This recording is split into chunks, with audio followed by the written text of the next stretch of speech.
কিরাত, ইলমে হাদিস, ইলমে তরিকত তো ইনাম তথা হুন্নাফির সাহেব সমাজ সেবার কাম, রাজনীতি অঙ্গাঙ্গিভাবে জড়িত হইয়া পড়তা না, কিন্তু রাজনীতি বিভৎগামী রাজনীতি শুরু হইলে শেরুল্লাহান মর্দে খুদালাহান আওয়াজ দিয়া সরকার অগলরে সতর্ক করনেওয়ালা থাকলে বাংলাদেশে হজরত ফুলতলি সাহেব টিবিল আছে।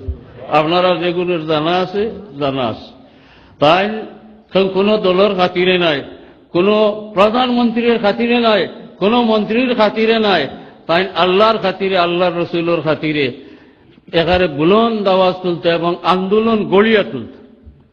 মাদ্রাসান জিন্দগির আখেরি টাইমে আপনারা জানা আছে মাদ্রাসান্তরে মান দেওয়ার লাগি, মাদ্রাসান্তরে উন্নত করার লাগি এর আগে আমার জানা মতো অনেক অনেক মন্ত্রী দাওয়াত করি গোড় আনতা চাইছেন, দোয়া করাইতা, হিসেব পাইছেন, এইটার থেকে হরিয়া থাকতা। আমি এখানে সাবকিবুলার এই হাল, রাজা বাচ্চার জাল্লার হাল, এটা আমি দেখি এর গভর্নর মুনিম খান সময় থেকে।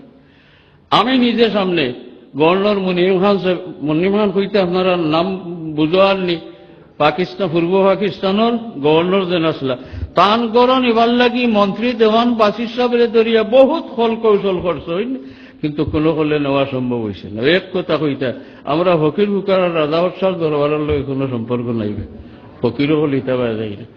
কিন্তু এমন মুক্ত এবং স্বাধীন মনে আসলা আল্লাহ এবং আল্লাহর রসুলের দিনের লাগি আওয়াজ তুলতে বোঝা যাইত যে সরকারের 1 নম্বর বিরোধী দলের নেতৃত্বে ওরা ফুলতলি সাহেব।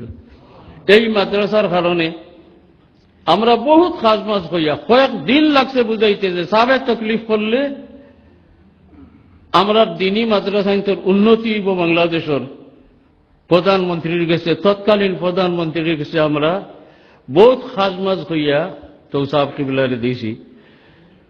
সাহেব কিবলা এই সময় মাদ্রাসান্তর লাগি যে বজ্রকণ্ঠে আওয়াজ তুলিয়া কয়েক হাজার মানুষ লইয়া সিলেট থাকি বয়তুল মুকররম পর্যন্ত গেছলা, মিছিল করিয়া, কত হাজার গাড়ি, কত হাজার মানুষ, এটা আপনারা জানা আছে, শোনা আছে।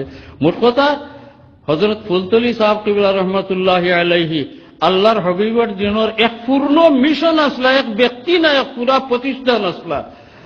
কুরআন শরীফের খিদমত তান দ্বারা, হাদিস শরীফের খিদমত তান দ্বারা, তরিকতের খিদমত তান দ্বারা, গরিব মিসকিন অগলর সাহায্য সহায়তা এটা তান দ্বারা আমরা জিন্দগি ভর ছোটকাল থেকে দেখে আইছি।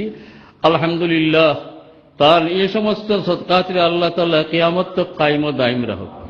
আর একটা কথা হইয়া আমি সময়টা নষ্ট করতাম না, সব হল